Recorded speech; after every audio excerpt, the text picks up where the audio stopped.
I'm an Englishman. I'm from Bermondsey, southeast London. My father was called George. He was also from Bermondsey. His father, another Bermondsey man, was called George too. And his father, my great-grandfather, is from the same place. He was called Edward. These 3 generations of my family were in the fish trade. I'm the first member of my family not to work at the market in Billingsgate. My great-grandfather had 11 brothers and sisters. They all married, except one. They had 43 children. Of these, 37 married. And between them, they had a further 159 children. One of those was my father. I don't know exactly how many of his generation married or exactly how many children they produced. I've so far tracked over 200 of them. Many still live in Bermondsey. Some are still in the fish trade. There are 7 called George and 5 called Victoria. I stand here in front of you as a representative of all of them. And I ask in their name the great question put by our patron, Mr. Power. What do they know of England who only England know? Or, what can my family who come from England, who lived in England, who know only England, say of this, our country? Mr. Power once spoke of the destruction of ancient Athens and the miraculous survival in the blackened ruins of that city of the sacred olive tree, the symbol of Greece, their country. And he also spoke of us, the English, at the heart of a vanished empire, seeming to find within ourselves, like one of our own oak trees, the sap rising from our ancient roots.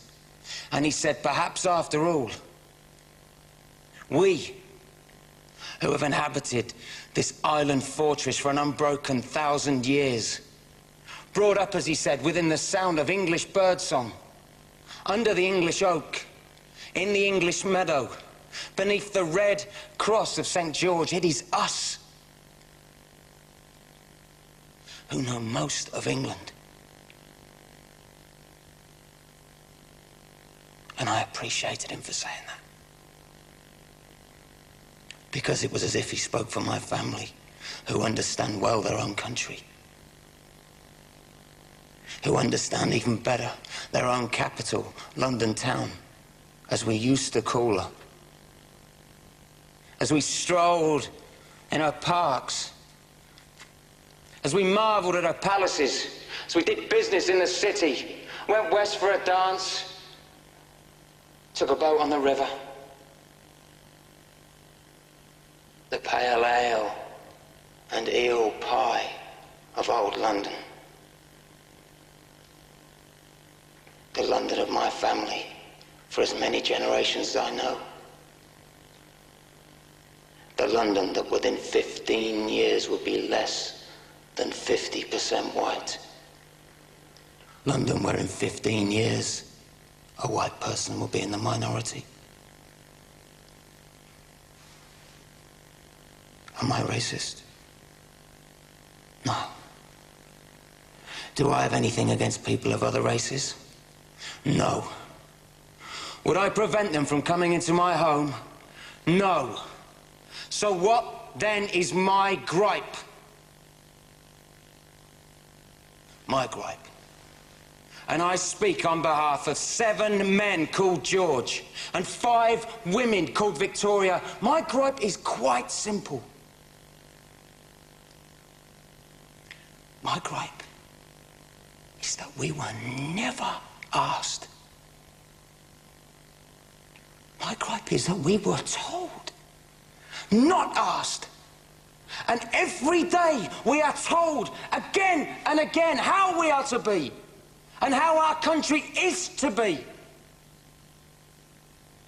We're told by them, and we know who they are. They're English too. They're the class that has always set themselves apart. They're the class that has always taken whatever they wanted for themselves. And now they are the class that is giving England away.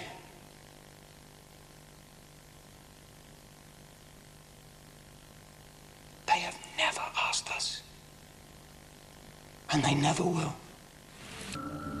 Do we allow them to sell our heritage? Or is it time for us to speak? To speak.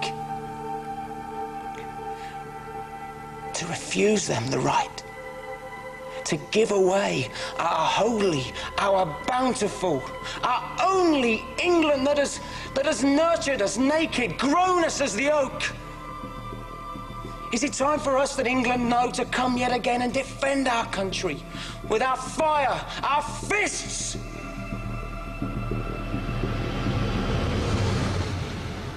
Is it time for our sons to rise again? I say yes. I say yes. I say yes.